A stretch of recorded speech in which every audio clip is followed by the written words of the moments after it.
టీ45 news కి స్వాగతం. నిజామాబాద్ మార్చి 25 యాసంగి సీజన్ ధాన్యం సేకరణ ప్రక్రియలో భాగంగా మహిళా స్వయం సహాయక సంఘాలకు విరివిగా ధాన్యం కొనుగోలు కేంద్రాలను కేటాయించాలని నిర్ణయించామని మాజీ మంత్రి సీనియర్ శాసనసభ్యులు పి సుదర్శన్ రెడ్డి వెల్లడించారు. జిల్లాలో 670 కొనుగోలు కేంద్రాలకు గాను వాటిలో మహిళా సంఘాలకు కనీసం 200 పైచిలుకు కేంద్రాలను కేటాయించేలా చర్యలు తీసుకున్నామని తెలిపారు. సమీకృత జిల్లా కార్యాలయాల సముదాయం కాన్ఫరెన్స్ హాల్లో మంగళవారం మహిళా సంఘాల ప్రతినిధులకు ధాన్యం కొనుగోలు కేంద్రాల నిర్వహణపై సన్నాహక సమావేశం నిర్వహించారు.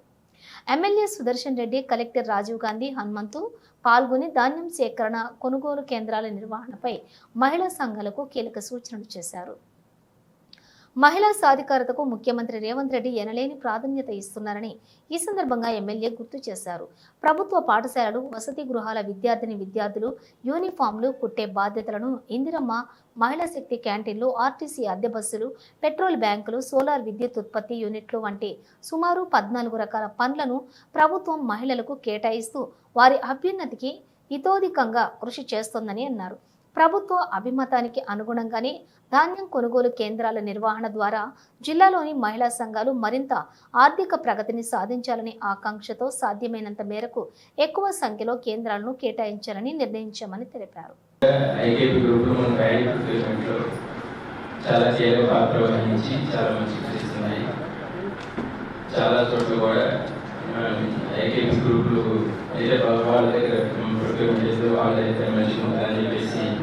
వాళ్ళు కూడా చాలా మంది రైతులు కూడా అభిప్రాయం వ్యక్తం చేస్తున్నారు.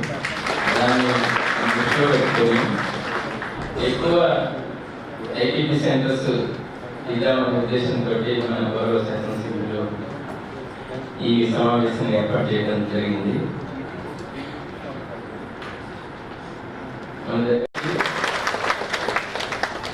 సెంటర్స్ పెంచాలనే ఉద్దేశంతో ఈరోజు సమావేశాన్ని ఏర్పాటు చేయడం జరిగింది. అదేవిధంగా ఇక్కడికి వచ్చిన ఎస్ఎస్జి మెంబర్స్ అందరికి కూడా నమస్కారాలు. సో ముఖ్య ఉద్దేశం మీకు ఆల్రెడీ తెలిసే ఉంటుంది. మనము ఎవ్రీ ఇయర్ కూడా ఈ ప్యాడీ ప్రొక్యూర్మెంట్ సెంటర్స్ ఏర్పాటు చేస్తున్నాము. బట్ మన జిల్లాలో చూసుకుంటే రిలేటివ్గా సెల్ఫ్ హెల్ప్ గ్రూప్స్కి ఇచ్చే ప్యాడీ ప్రొక్యూర్మెంట్ సెంటర్స్ కాస్త తక్కువగా ఉండేవి.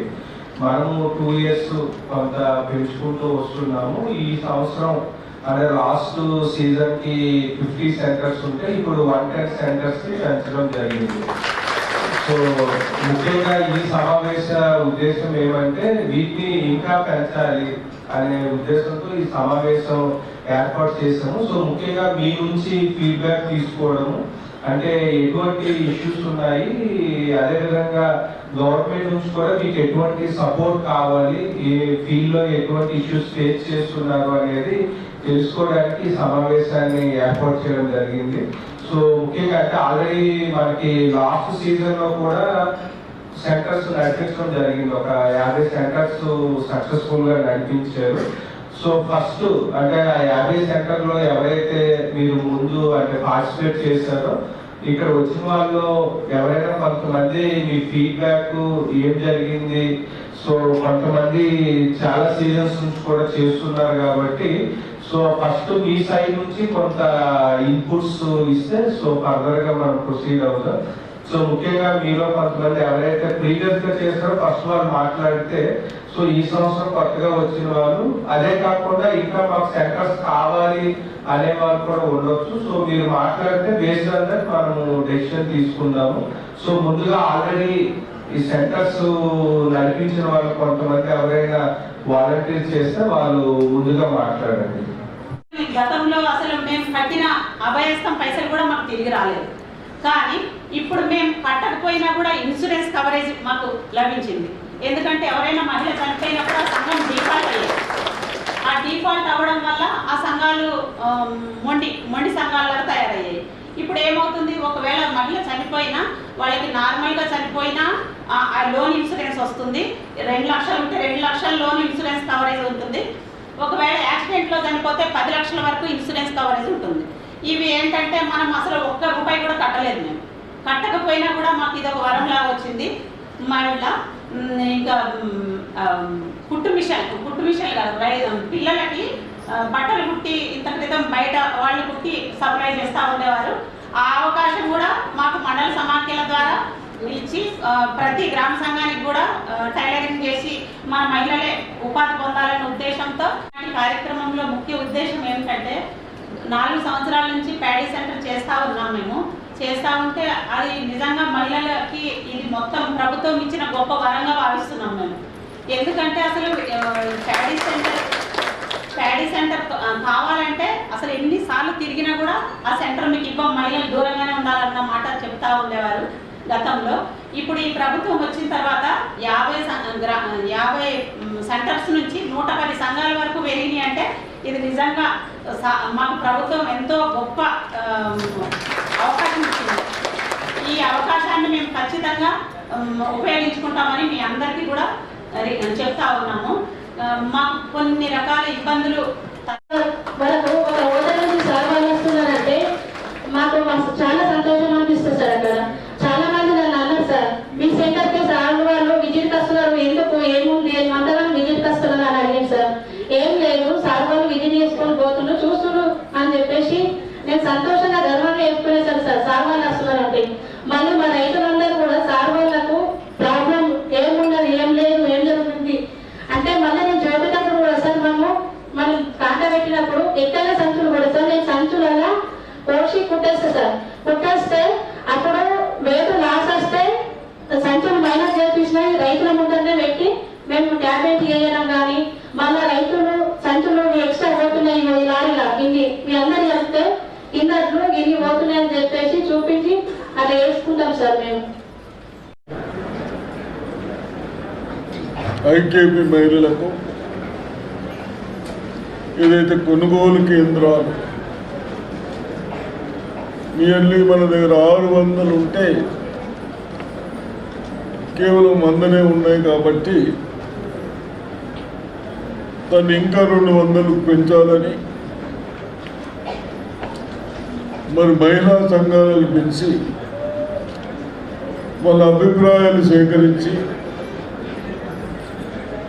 వాళ్ళు చిన్న చిన్న ప్రాబ్లమ్స్ చెప్పారు, అవన్నీ సాల్వ్ చేసుకునే ప్రాబ్లమ్స్ కాబట్టి తప్పనిసరిగా కుంటాలకు 32 రూపీస్ కమిషన్ ఉంది కాబట్టి చేసుకుంటే బాగుంటుంది. నియర్లీ మనకు మన డిస్టిక్లో బహుశా 10-15 కోట్లు వస్తాయని చెప్తా ఉన్నారు కమిషన్. దాంట్లో లేడీస్ కూడా ఆడవాళ్ళకి కూడా మరి 7-8 కోట్లు వాళ్ళు తీసుకుంటే మనకు సంతోషం అనిపిస్తుంది కాబట్టి అదేవిధంగా గత ప్రభుత్వాలు డాక్రా సంఘాలని నిర్లక్ష్యం చేసి ఇబ్బందికరమైన ప్రాబ్లమ్స్ సేవ్ చేసిన తర్వాత